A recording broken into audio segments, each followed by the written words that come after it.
Welcome to the Psychedelic Paradigm Shift, where we explore the frontiers of psychedelic science. Journey with us as we interview leading experts, pioneering researchers, and courageous spiritual warriors whose lives have been transformed by the power of psychedelic medicine. Hi there, welcome to the show. I'm your host, Jeannie Page, and I'm happy today to have Ehren Cruz with us, coming to us from the Asheville, North Carolina area. How are you doing today, Ehren?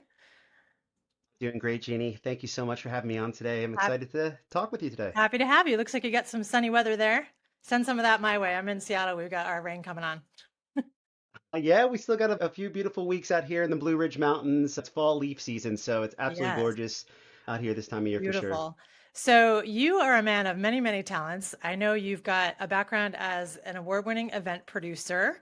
So your life before your current life, maybe, but it's all blended together. But now you've had nearly 2 decades of doing very conscious, mindful study and self-actualization work with Entheogens, as well as guiding people through healing ceremony. So I'm really excited to dig in and just ask you how this all came to be. So my first question for you is, how did you come to psychedelics? My first foray into psychedelics was actually from more of an academic landscape. I did have a couple of experiences in my late teenage years and one festival there. It was a curiosity for me.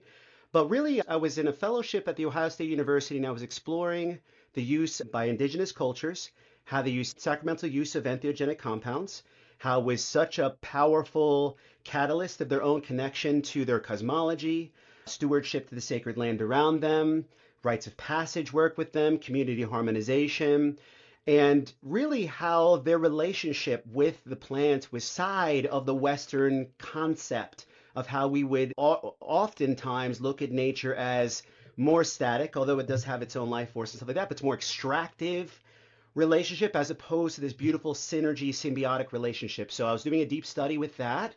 And at the time as well, I was also coming to a lot of challenges and conflict in my own academic life. My mentor at the time was just very not open to learning from the own indigenous orientation and perspective. He wanted everything to be archive sourced, primary materials, kind of Western mindset, ivory tower looking down on indigenous peoples as opposed to their own mythologies, their own ceremonial ritual practice. So that was the conflict I was in, and it came to a head. I was about to finish my master's program at the time and then proceed to a PhD. And it was given back to me with more red than black in the entire thing, saying that apparently I had too many opinions, although I had 150 footnotes, whatever, all the things, and perspectives. But I ended up going to a music festival, but I had a lot of deep kind of insights in my mind whirling around about what is it like to be in communion with the world around you truly and to see from a soul orientation and to live more primal.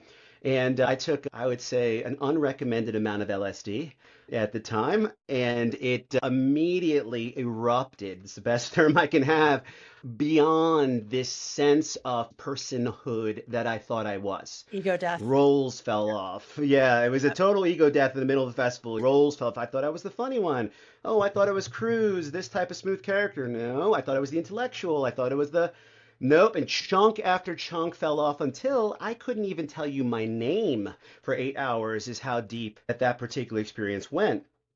And however, I can say at the time, the souls of the people around me, I just saw this beautiful luminosity. No matter who you were, flat brim from the Northeast, beautiful hippie dress, everybody wanted to be loved, appreciated, accepted, valued, and just seeing that same signature in everyone's heart and seeing this as the veil fell away from me, the veil fell away from everyone else, and this deep communion with the world around me really became my dominant purview.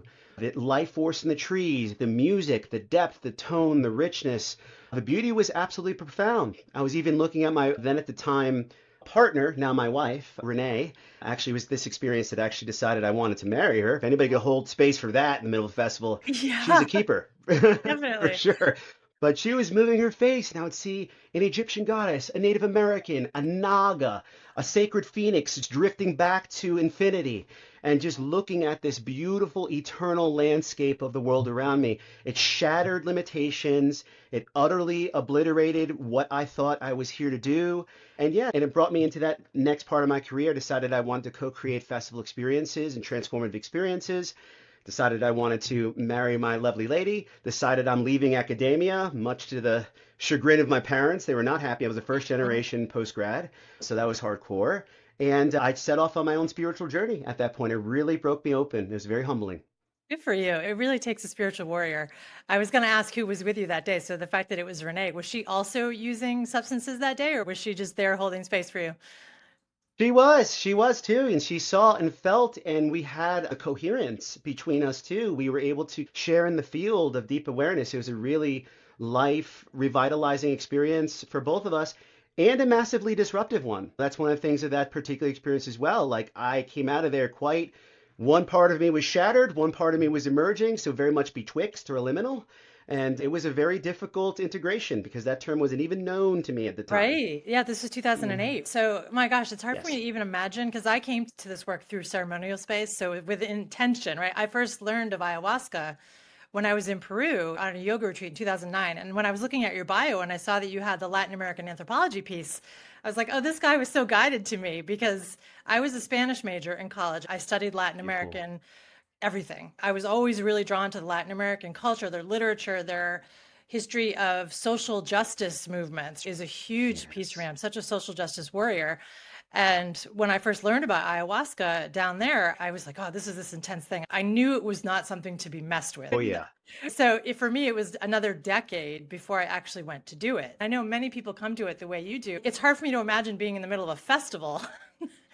That Yeah. must have been somewhat Yeah. scary. What were the people around you doing on Oh, stage? yeah, it was tremendously scary and Yeah, mystical and unfathomable. I call it the ecstatic frontier. People call it recreational, but it really depends. There's right. certainly people that are using it specifically for amplification, trying to get disoriented and on whim, but there are also deep traditions out there. Grateful Dead family, the different types of festival cultures. I know they're actually extremely learned in the psychic atmosphere of community and psychedelic events. There's a harm reduction built in. There's a certain type of compassionate awareness that's part of the field. It's a really mixed bag in those places. It is the Wild West to a degree, which can be incredibly disruptive. But yeah, as I was going through this, it was quite mystical. There was a point in time where the particular, I remember musician at the time, it was Humphreys McGee, so the Jake Sinninger, one of the amazing guitarists, I was orating this kind of mythological channeled story. It was so funny. It was like part my own experience, part just like speaking on culture. And it was so synchronized. When I come to a place of euphoria, he would be blasting into the cosmos. I come to a place of melancholy and sorrow, and he'd be weeping into despair. And it was so powerful that I ended up having a circle of probably 1,000 people watching me as a major event in this experience. And at the time, I was communed with that space. I didn't think about that element. But when my mind started interjecting at times, then I got very self-conscious and I was like, wow, am I either going insane or am I realizing something so profound and prolific that it's just a hidden gnosis, a deep knowing, a different knowledge that you don't experience? And I had to choose number two. That's where I ended up landing on. I was like, if I am insane, this is the most in my heart. This is the most connected. This is the most true I've ever felt in my life. So I'm going to go with that. I'll go with craziness if that's what that is. I'm glad I made that decision. But yeah, again, it was really wild, disruptive, and it led to a lot of different changes in my life. And I think the option one of those two choices is what many people fear of psychedelics, right? That you're going to lose Right. your mind. We've all heard the horror stories, and I'm Gen X, but growing up in Yeah, the millennial. 80s, we had so much stigma against all of this. And once I finally learned the actual Latin American perspective, the indigenous perspective on it, I was so angry because, like you said, looking down from the ivory tower, looking down on these indigenous societies as primitive and they're backwards, they don't know what they're doing. And it's completely the opposite, right? We should be learning from them. And everything that is wrong with the world right now, the way we are, I like to use the word extracting. Yes, we are extracting from nature. We should not be doing that. We should be living in synergy and harmony with the earth. And Indigenous elders all know that. I can only imagine how frustrating it is for Indigenous elders to be on the planet right now, witnessing what the rest of the unconscious collective is doing. But I'm having so many thoughts running wild here. I'm just thinking about the fact that you took this dose that was unrecommended. That is also scary. The first time I did mushrooms, I was doing it consciously with the Decriminalized Nature group here. I was involved with them in Seattle, and it was a group bonding session, but the person handed me a bag of mushrooms and I had no idea of the dosage. Looking back, it was definitely a heroic dose and it was what I needed And honestly, I think it was over 8 grams. I have a very high tolerance for some reason. I don't know why. I discovered that accidentally, but that was my ego death. There was a moment where I'm like, oh my God, I'm not coming back to Earth. Like, I am in outer space. Who's going to take care of my cats? But there's that moment of surrender where you realize, okay, I can't do anything right now but surrender to this experience. And that's where the magic started happening. And then, of course, it eventually wears off when you come back to reality. Then begins my next question. How on earth do I reintegrate into this normal matrix that we're living in? The Matrix movies came out in my coming of age years. We all watched those films as, oh, wow, this is really fantastical fiction. The minute you have an experience like this, you realize it's not fiction at all. You're like, wow, the writers of all those films have all done psychedelics. And so how, after this experience, how did you come back to your life, especially knowing that your family, it sounds like, was not going to be accepting of the changes that came? Wasn't easy. It wasn't easy at all. There were some things that were so firmly aligned in my orientation of what I felt was important, a sense of sovereign choice in my life, a sense of spiritual connection. Yet I wasn't really sure how to go about that. I really pivoted. I left my master's program 2 months before I was getting my master's degree, which is pretty brutal. Sometimes I still, oh shit, maybe I should have just stuck that out and stuck the landing. Having letters next to your name could get you places, but I've done well. I can't complain by any means. But nevertheless, my parents were like, wow, you seem like you went off the deep end over here. And also, I was an evangelist, and that's something to be very cautious of. I When you agree. come out of an Yeah. experience like this, it's very eruptive and transformative. You could come out and be like, hey guys, I know what you need in your life. A little two of these and a bag of that. So that didn't come off very well, and it was humbling to receive walls, resistance from others. And also some narcissism occurred for a time there too, thinking that I have discovered a secret, that now that I'm elevated above others because now I have an insight. I have a certain type of an awareness that places me in a position of authority and power. So that was actually one of the hardest things, to re-humble myself and get back down to a ground level of recognizing that we're all on a journey. We're all on a sacred journey of awakening in our own process. There are no accidents to that. Our life teacher, our karmic teacher, is our greatest teacher. And when people experience experiences like this, that's timely for them, that's timely for them.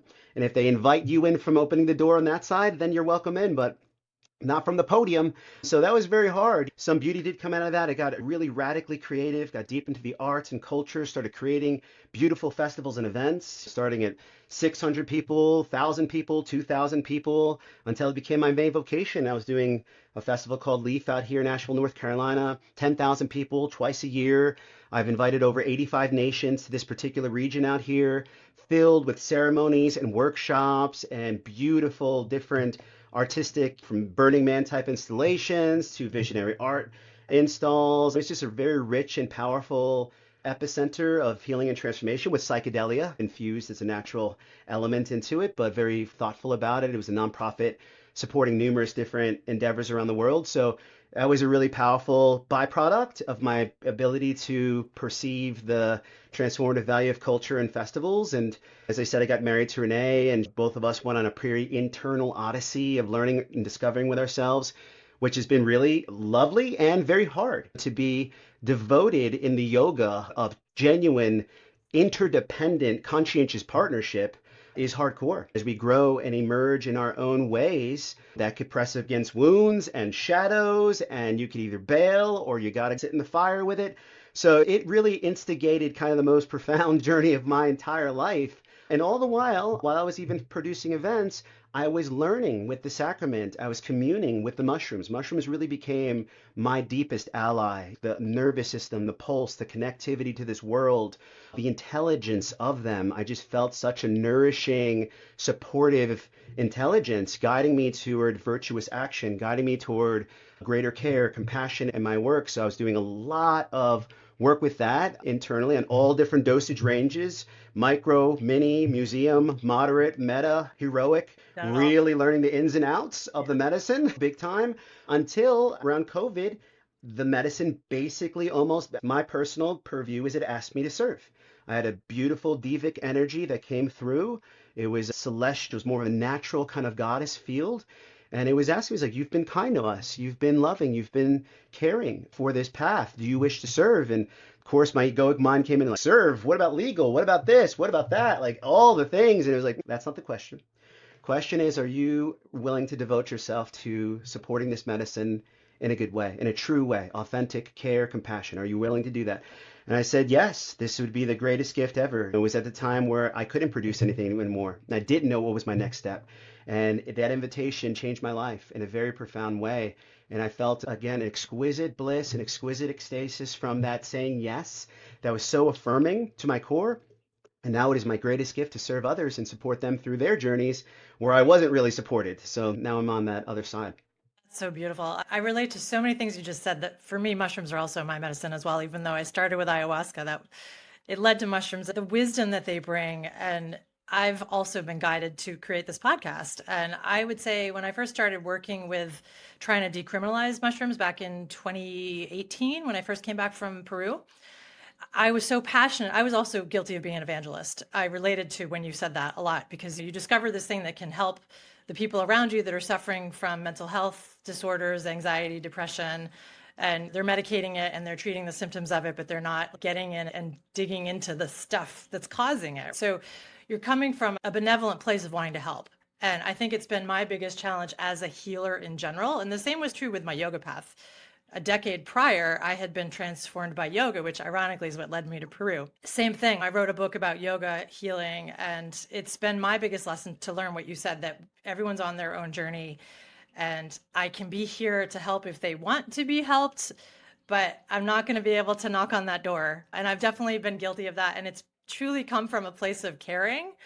And I think the reason I want to set up this podcast is because I know that the conversation is changing. We are definitely in the middle of a paradigm shift, hence the name psychedelic paradigm shift. And it's the fact that it's being researched at every major research institution really across the world now is massive. Like when you look back at the history of what was happening in the 50s and 60s, that was being done. And people don't realize that. My generation doesn't know that there were actually studies showing in the 50s and 60s that this could help veterans with PTSD, this could help alcoholics, and all that was there, could have helped the Vietnam vets, and then it got shut down. I feel like all these old hippies are like Rip Van Winkle. They all had to go underground for all these decades, knowing that the medicine worked. So the underground was there, and people were still finding it. And when I first moved to the West Coast, I'm originally from Boston, and I remember my brother saying to me, I don't think you'd like California. It's too hippie for you. Here I am doing a podcast about psychedelics. I guess it all worked out. I found my true self.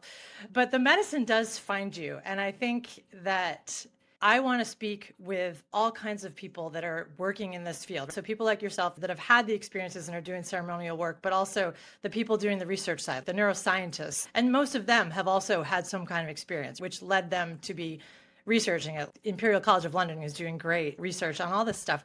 And to share the actual science, my hope is that we can get the mainstream to realize, okay, the stigma that is there is not justified. I think there were so many scare tactics around it, like your experience, doing it in this setting that could have been scary. And it's why we talk about set and setting being so important. You've got to be in a safe setting. And I know you and your wife have a ceremonial space that we'll talk about in a little bit. But being in that safe setting is really, you need to have a guide and you need to know how to integrate. That leads me to my next question about the bad trip. I don't love that term at all because I feel like it is part of the propaganda that was made to scare people about psychedelics, because from my perspective, what we view as a bad trip is just somebody really facing some dark shadow that they need to face. So as long as you're in a safe place and have a guide to do that, then it doesn't need to be a bad trip. But I know you wrote an article about this, about the four main reasons for an adverse psychedelic experience. I'd love to have you talk about that a little bit. Yeah, absolutely. Yeah, bad trip is it's a very flavored term. And also in terms of complexity of emotionality in general, is it bad when you're sorrowful? Is it bad when you're grieving? Is it bad when you're facing anger? Is it bad when you're facing remorse? Not necessarily. No, I think the orientation around that is what is the mindset when you are engaged with these particular experiences and emotions? And are you in a place that is working with them with acceptance, with care, with compassion for the self, or are you resisting and constricting and disassociating? And that could be adverse whether you're just on a daily basis or you're in the medicine. And that's what usually occurs in the medicine experience. How I broke it down in that article with the four main adverse experiences is really the first primary is, as you shared, inappropriate set or setting. And that's typically people don't really take into consideration the gravity and power of this medicine. They had listened from their friends. They think you're going to have an amplifying experience, maybe some interesting musings of colors, richness of sound, getting some provocative laughs out of it or whatever that is. And all of a sudden, they take a medicine, they go to a show, concert, out into a campground, at a party, and they're having this incredible emergence of deep wounded aspects of the self coming up. They might have had a big argument with their wife a week ago, unresolved. Person in their life died 2 months ago, didn't grieve. And now you are in the throes of this powerful, amplified, pronounced experience with these inner landscapes, with a highly dynamic outside environment, with people next to you smoking splits or drinking brews or whatever. I don't know what to do with you, man. I care about you, but this is above my pay grade.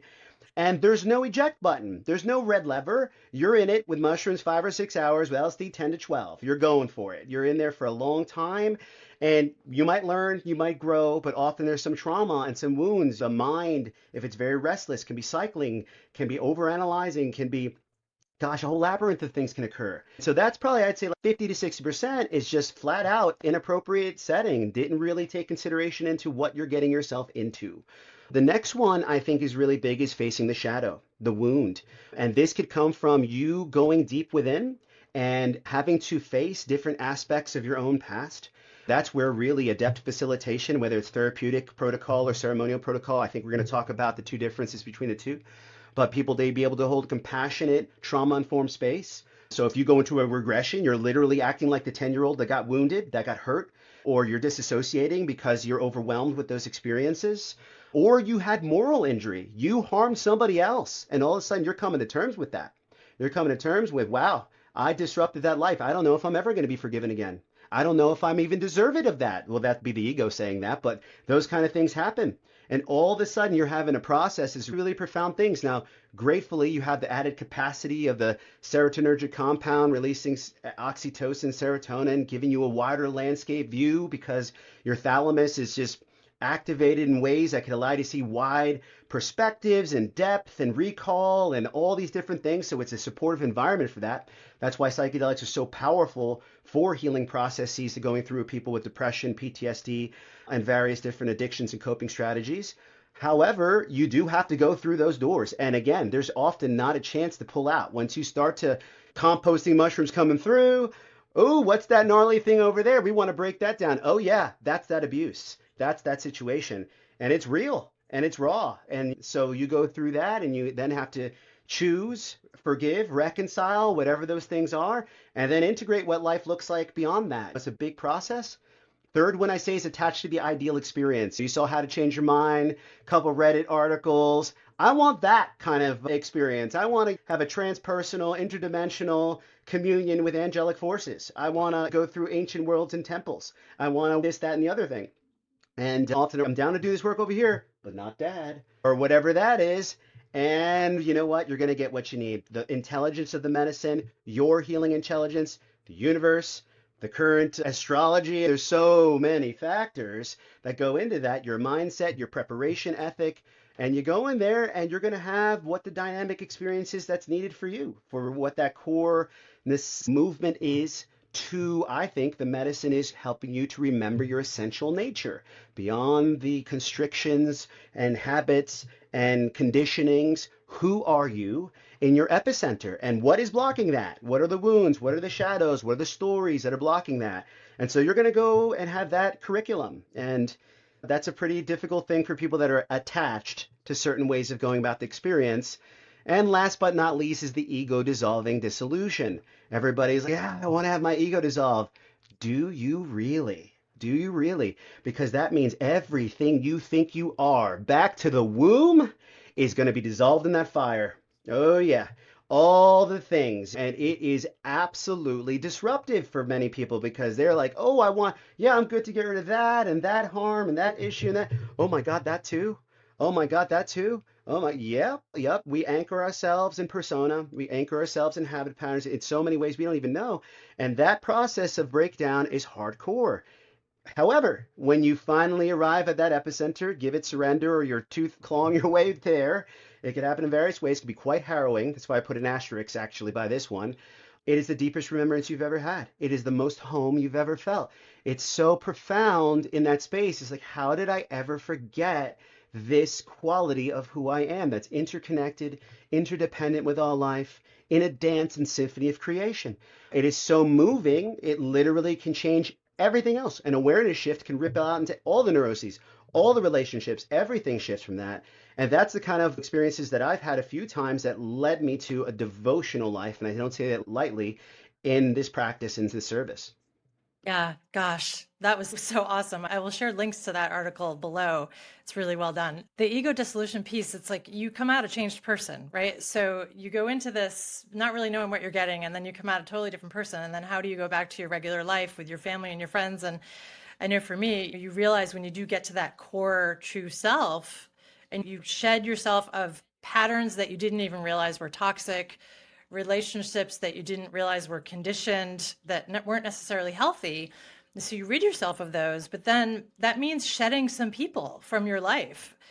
Oh, yeah. And I think that's been a hard one because I know my family would probably say, Jeannie's a different person after psychedelics. They've changed you. And I think, how do I respond to that? Yes, they have changed me, but not in the ways that they think. They've changed me in a better way in my core self. I know now who I truly am.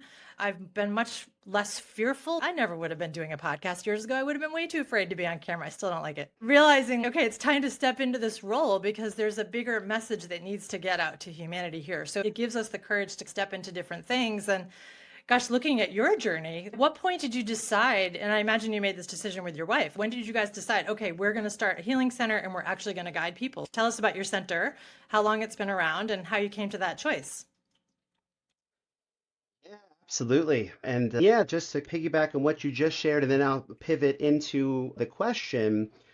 The big challenge often, we might get more to this though, after you come out of that kind of reoriented, revitalized, rebirthing experience in many ways is one, the ego often tries to ricochet back. It does not like sequestering control to the unknown soul orientation, an orientation of self that lives in intuition and alignment and flow and feel. It wants to have a structure, a strategy, a plan, and execute success, and it wants it tangible and measurable. And so it really rails against that. And that is why it's a not one and done scenario. I have been burning in the fire with both medicine and a very deep devotional practice for a long period of time in helping to ensure that I can metabolize those aspects of ego and be very vigilant to where those shadows genuinely remain and continuing to do a practice with that and then serve and support people in the practice of that. Because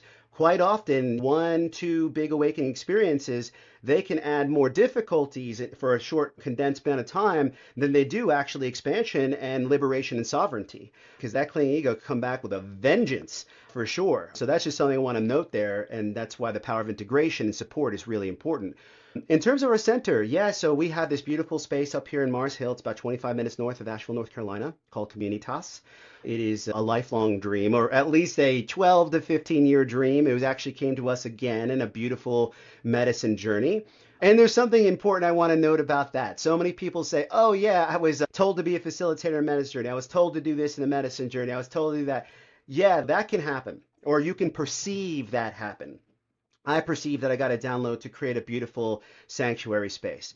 However, that then has to pair with an earnest, ethical, devoted, and humble, grounded path of development over time. And that meant my own personal practice. For me, when I had that transmission, I was already doing sacramental use of entheogenics for about 12 years, not guiding others, but doing it very conscientiously with myself and supporting a small ecosystem. Then got my professional coaching certification from ICF. 500 hours of coaching, 200 hours of study, research, other things. I've got my psychedelic certification from the Psychedelic Institute, at the time Third Wave. Learned from numerous different teachers from different traditions for month stints at a time, and then also deep devotion to the medicine self, a continuous beginner's mind to continually learn, and then developing the artistry of facilitation very incrementally over time. But The space that we developed here, it just really came online to full fruition, I'd say, last year. Hurricane Helene put a kibosh on a lot of momentum, both for practice and our service space here. We luckily have remained safe in our particular space, but boy, all around us and our families and communities around here, they're still recovering. It's been over a year, but it is a big long-term evolution back to where we were, or back to actually a new place. It's a new paradigm. We're not going to be where we were. We're going to grow into something new, and we're doing it together.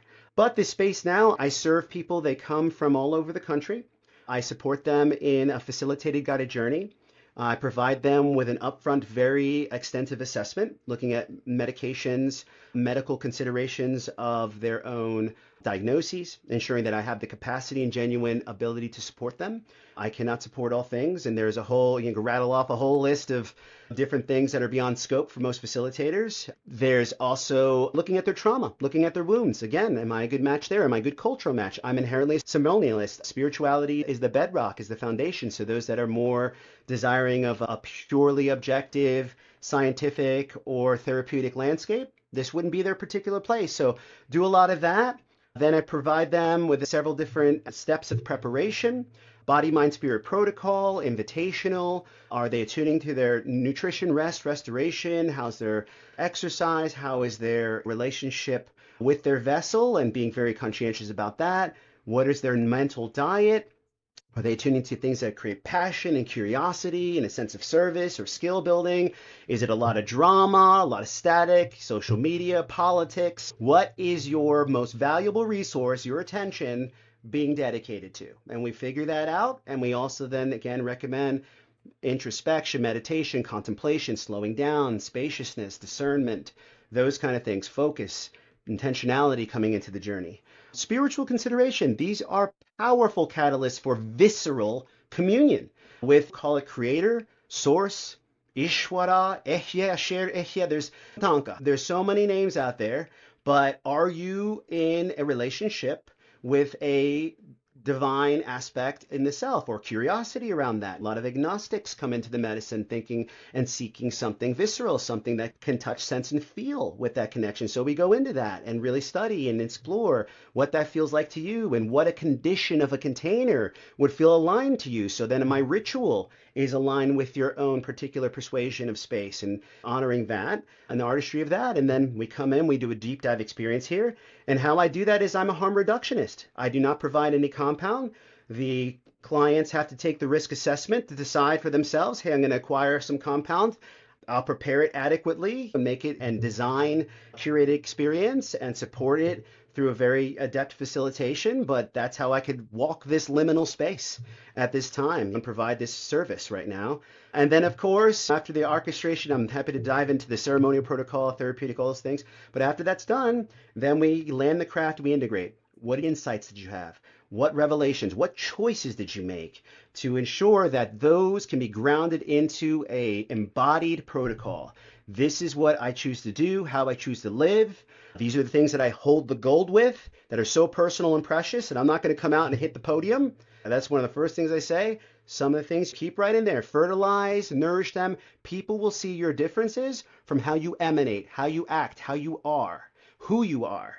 That's the most important change. You don't have to proclaim anything. Make sure that you're conscientious of those conversations and how you step into your families, your roles, your community, and then provide them with different integration tools, collective groups they could be a part of, different workshops they can take, different things like that to ensure they have an ongoing support structure, meet them a few more times, and maybe become their coach too, if that's something that they desire for long-term support and evolutionary growth.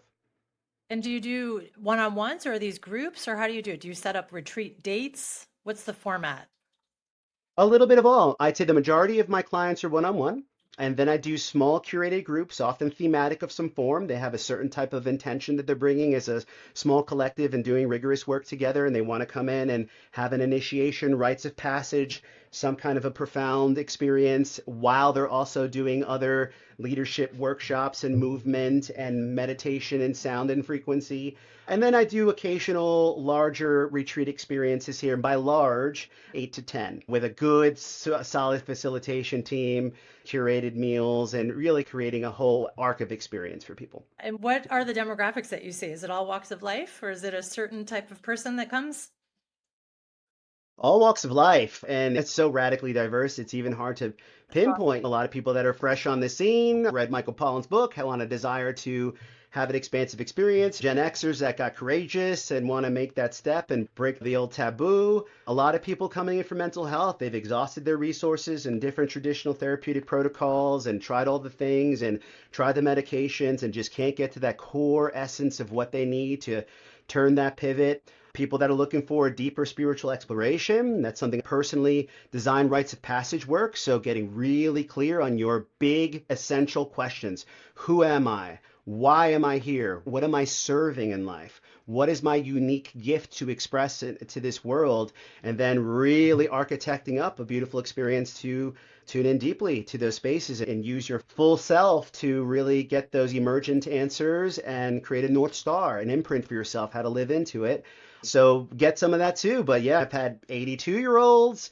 Don't go too young. Always keeping it above 21, but it's a little bit difficult, particularly in honoring prep and integration and really taking seriously the full scope. So I really look for a sweet spot of people that have a dedication to their own type of work and some semblance of form.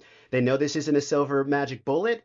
They know that this is a process and they're devoted to the whole program. Let's pivot a little bit and talk about the differences between doing this in a ceremonial sense versus the way it's starting to come online with pharmacology. And I'm also going to put a link to another article you wrote about this, but this is something that's very active in my mind as I look at the different pharmaceutical companies that are out there. And I think about the people that are probably not open to doing it the way you and I have done it. There's a lot of people that I think just are so entrenched in Western psychiatry that they will only do something if it is recommended by a Western medical doctor. Whereas, of course, the Latin American kind of indigenous side is this whole ceremonial side. So talk to me about the difference. Yeah, at the heart of it, really, it's not really about technique or process. For me, ceremonialism at its heart comes down to relationship with the medicine and relationship to one's orientation of a soul living a life. So by that, in the indigenous cultures, in ancient ceremonial practice, and in true mystic traditions, we are in a continuum of a relationship with aspects of self. I am not a separate entity expressing and experiencing myself independent of other things. I am in a continuous communion and communication with the world around me. And when I'm in relationship with plants and fungi, there's an intelligence, a wisdom, an embodied knowledge that is unique to those particular plants. And through the subtle capacity to commune with my own inner silence, my own sense of psychic and field awareness, and my own receptivity to those aspects of who I am, myself, can I then commune to the song of that medicine, to that particular medicine. So the depth of work really comes down to really creating a deep, honest, sincere relationship to that medicine, purifying different aspects of the self that would become interlopers and jump in and try to claim one thing or another, be it power, prestige, authority, dominance, whatever, often egoic persona traits that would try to supersede that wisdom that is quiet and subtle and sincere and heart-centered. And really then developing ways to curate and experience a space that then supports another person's healing intelligence, who is the true master in the room, to emerge with empowerment, ethics, and safety considered there. And then you use different things. Like for myself, I use a lot of different instrumentation, fragrances that are all textures that support different aspects of the self. The drum, empowerment, frankincense, boldness. You rattle, shake it out, let it go. Let go of that particular type of energy. There's a lot of ways, and there's an intuitive dance to it. Sometimes nothing is exactly what's needed. Compassionate presence. I wrote another article on this one as well. When someone's deep in this subtle landscape of their own inner knowing, they might appear to be damn near sleeping there, but they can hear, sense, feel, perceive everything in the room, including what you're thinking and feeling as a facilitator. So if you're sitting there with your phone out, if you're sitting there thinking about what dinner is tonight, you are not honoring the depth of that particular allyship that's being asked for. So that's really powerful part of the ceremony tradition.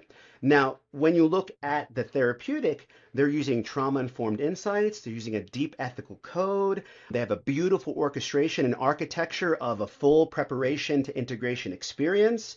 They're looking at how to empower someone's own decision-making process through different regulation tools, support tools there. There's non-interference, there's non-transference understandings they need to really consider in those particular places. And both have a very beautiful space that's held. When it's done well in either tradition, it can be a really, truly, deeply profound transformational healing experience. And so I find, in fact, there's a lot more synergy between the two. And also that it's totally good that if someone's like, hey, I have a particular affinity for one path or the other, beautiful, great. Then these are people of high integrity this direction. These are people of high integrity this direction that you can learn and grow and support with along your own particular path and move back and forth. I've had therapeutic experience that have been profound and ceremonial, group and singular. So that's really what's important. I think the harder thing is for ceremonialists individually is that we don't have a fixed protocol. We don't have a best practices. We don't have a board governing what is ethical and what's not. So the integrity of the person, the depth of how seriously and sincerely you take the path, how long you practice learning with the medicine before you step into that space of compassionate care in the most vulnerable, one of the most vulnerable moments in anyone's life is sitting and lying in that bed right in front of you. So are you accountable to that? Are you in integrity with that? Not just aspiring to be or inspired to do something else, do something for them, but can you really do it? Do you have the capacity and the skill and the honesty to do your own work? So this frontier of ceremonialists is a pretty Wild West frontier, but I also think there's a lot of people that are doing it right now, setting the tone. And that's, for me, I'm a big advocate. I'm very pronounced on LinkedIn, different places. This is what I believe is important about this particular path. Yeah, it's fantastic. I'm so happy to see it coming more and more to the US too. Obviously, we know that veterans for years now have been going to Mexico to do psilocybin mushrooms there. And it's been interesting to watch the political landscape here, being as we are such a conservative socially country in so many ways, that now the veterans and a lot of the conservatives with them are to the forefront. And it's one of these moments where I'm like, oh my gosh, left, right, it doesn't matter. Everyone is after the same goal here. We want to heal. And that's what gives me so much hope. And looking at the Western pharmacological model of it, which I know some ceremonial people that are not happy that is happening, they worry that it's going to cannibalize the ceremonialists.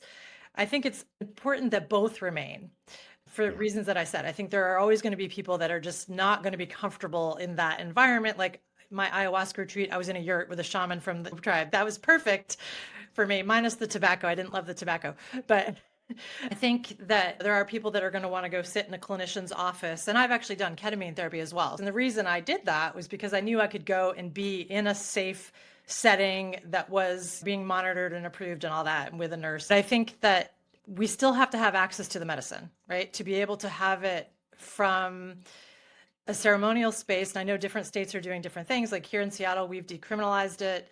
Oregon and Colorado obviously have this new model where they're making it clinically legal to do, but they're having both pathways. So I think there's going to be enough voices in the conversation that try to maintain that so that we can have both options, because people need to be able to choose which path is right for them. But I am all for more and more people having access to this medicine. And I love seeing every year that the major psychiatry conferences, they're all talking about this. Every mainstream psychiatrist, if they're paying attention, if they're under a certain age, this is the conversation at every one of these conferences. And that's what really gives me hope that this will be different than it was in the 50s and 60s, where it was just fly by the seat of your pants. And I don't want to see that happen again. We all hear these stories of somebody at a festival that does something. And I think the challenge is that's still going to happen, right? There's still going to be young people experimenting with this stuff. So I think it's about education. The more we can educate people, especially the mainstream, the people that wouldn't necessarily be the ones to do this. Like you said, you had an 82-year-old.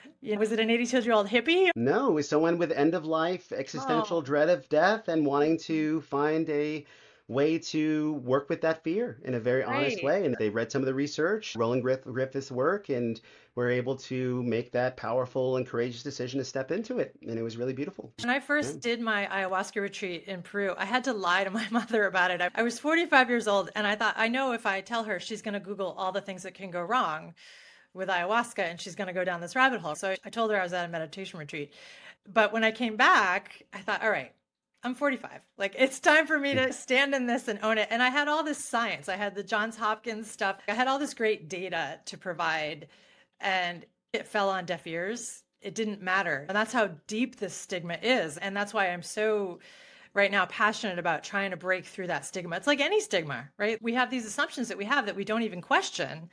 And I think Michael Pollan has done a great job. I read that book on the way home from Peru, and I was so angry when I read it because I realized how lied to we'd been about all of this stuff. And it's okay, yes, there can be dangers, but it's about the setting, right? So we just have to make sure we're educating people about how to do it safely. And I think that message is out there so big right now, and that's fantastic. But I want to ask you about the different certifications that you took. Tell me about those, because I know some of the programs that I've looked at, because I've been interested myself, some of them you have to be a trained clinician already. So how did you do this? Yeah, if you look at the MAPS protocol, and there are numerous places, Naropa does a beautiful teaching certification course as well. A lot of those are geared toward psychedelic-assisted psychotherapy, and which has its great lane. What I was excited about, though, from the third wave and the Psychedelic Institute perspective, is they were looking at coaches. They were looking at how do we bring this into culture? And I think that is going to be ultimately a very important bridge to bridge the gap between people that are looking to have a relationship with the medicine and a more, whether a ceremonial or just non-clinical setting, and how then to do that ethically, thoughtfully, intentionally, with care, with harm reduction principles, all those things into place. So that was what really attracted me. So I dove deeply into that particular path. It was very robust, gave a full ecosystem of the medicine, different types of compounds, different types of dosages, how those effects work with people, things to consider and screenings, things to look for, what is genuinely within scope of practice, what is not, additional trauma trainings that you can take and things you can work with, what are complementary resources, breath work, meditation, journaling, contemplative exercises, movement, microdosing, like all the different dynamics. So I really like that. And there's a lot more of these coming online. You do have to do your vetting just to make sure that they are grounded with real, sincere facilitators that have skill and experience and longevity within their practice. And even then, I would say, though, certifications can bring you so far. And then I would say developing personal relationship with the medicine.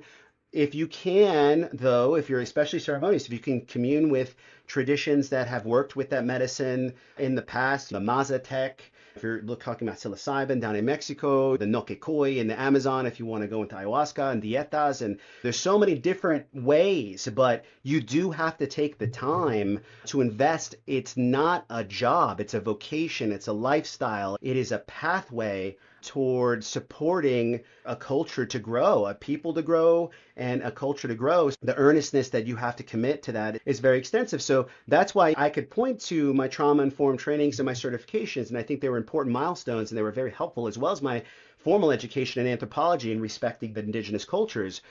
But I would say that it was my experiential work and taking the long road of learning with this medicine and caring with this medicine, and also my own personal work. There have been times where, wow, I have a wound, I have a shadow that's presenting itself of control, of a certain type of judgment, of a certain type of way that I'm perceiving people around me. This is not healthy for me to take into my service right now.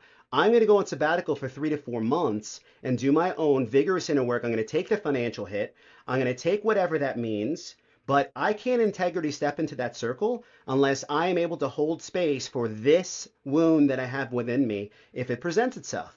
Or else I'm going to come in there and I'm going to either be absorbed in trance-like state to what's going on with them because it's going to be too close to what is going on with me, or I'm just not going to be able to adequately support that space because I have fear of it or I'm just not attuned to it. That's really important, is to ensure that continuum of inner work is absolute primary in continuous support, whether it's psychedelic therapeutic work or whether it's ceremonial work in their own personal practice. Yeah, it really is like peeling an onion. It's the layers of the Yes. onion. My friends that have never done this, and it's interesting recently, regular people that aren't psychonauts have been asking me more about it. What is it like, Jeannie? How does it work? And people that are scared about it. What would you say to someone who's never done psychedelics before? When I first did my ayahuasca, I was terrified because I'd never touched a psychedelic. I didn't know what was going to happen. I didn't know if I was going to have some repressed trauma.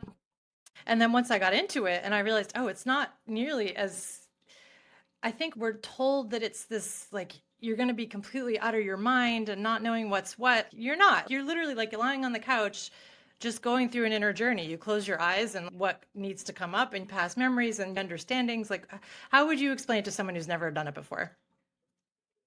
Yeah, it can certainly be that way if you have the constitution of embrace, if you have the constitution that is accepting.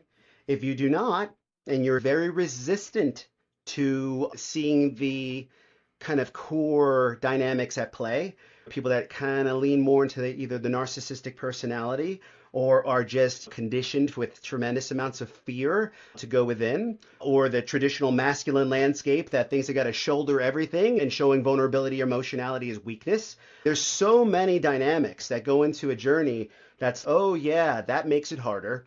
It doesn't necessarily make it not a good idea, but it certainly makes it more challenging, more resistance, more constriction, more inner battling going on, as opposed to that letting go, allowance, alignment, receptivity. That is the ideal ceremony experience. And those are the ones, as you're facilitating, that you have to really understand how to support regulation and tools to guide people in. But people that are stepping into this work, one thing I would say right off the bat is it's strong. It's powerful. It shakes things up. It is really important that you are clear on your intentionality stepping in, that you take your time stepping in, do the research, reflect on some of the different reasons and meanings that, you might want to go into this particular path. Also, recognizing that it is a long-term commitment, not just for the journey itself, but for what it points toward. What are the North Stars? What are the imprints? What are the realities that you start to discover there? And in that process, make sure you have a plan with people that can support you all around, whether it be allies, conscientious friends, or different support groups that are holding space for integration or therapy. Still can be a very strong and beautiful ally for that process, or coaches or various things, but be conscientious of that period of transition. I've gone through journey experiences and it's taken me months to reintegrate into a place that would be a new normal. And in between, it is uncomfortable because you're in a split dynamic there. The old is not what it was, but you're not quite sure who's emerging yet. So living in the question mark is not easy, especially for the ego. So those things are really important. Know that those things can happen. Develop a support structure. Consider your facilitator seriously. You should be willing to do the work, know this person, get the testimonials, ask them to contact a few of the people that have been clients in the past, ask a community around them, what is their reputation? Look at their protocol. Is it robust? Does it consider assessment, preparation, integration as equal aspects of the journey itself? At the end of the day, you should be willing to have that facilitator watch your kids for 3 days as you go away. That's how much trust you should have in that person watching you, your vessel, in a deep, profound, introspective state, watching over and caretaking and stewarding you through and doulaing at times through that process. So I think it's really important, whether it's a therapeutic protocol, whether it's a facilitator, this is not something to jump into quickly. If you feel the impulse to jump into something quickly, that's probably exactly the time you red flag yourself and say, what am I going about this for? There could be great adventure, great expansion, great mystery and magic in this path. It's not all just composting, purging the depth of your wound, but in that as well, those expansions also shake things up, and those expansions also need to be held well and cared for as you liberate in sovereignty into your truth. So many things there. I could go on this for a long time, but those are some of the real strong prerequisites I think that are important to consider. Yeah, I think my younger self was wise in knowing that I needed a decade to prepare myself. And I think if I hadn't Yes. learned it from the ayahuasca standpoint, which can be very intense, obviously, I probably wouldn't have realized that. But learning it from the indigenous side really helped me understand that. The other thing I think that's really important is to have a grounding practice. I came with a yoga background, so I just had that inherently built in. And I've seen a lot in the psychedelic world, people that don't have any kind of grounding practice. And I think it's very easy for people to get lost in the ether. So I always recommend people have meditation and yoga practice, just walking in the grass, even walking barefoot in the grass, anything that reconnects you to the earth, I think is so Yes, helpful. yes, absolutely. This has been an awesome conversation. I really appreciate you being here and hearing about the work you're doing. Tell me what your website is, and I'll put a link to it. Yeah, if you could find more about my practice, our Communitas Temple, any of my writings at The Spark, it's THESPARC.co. And yep, happy to follow up, share with anybody interested in this work. Feel free to reach out. All right. Thank you so much for being here, Erin. It's been a true pleasure chatting with you. Absolutely. Thank you, Jeannie. And good luck on continuing to support the psychedelic ecosystem with this podcast and all your hard efforts out there. Thank you. Take care.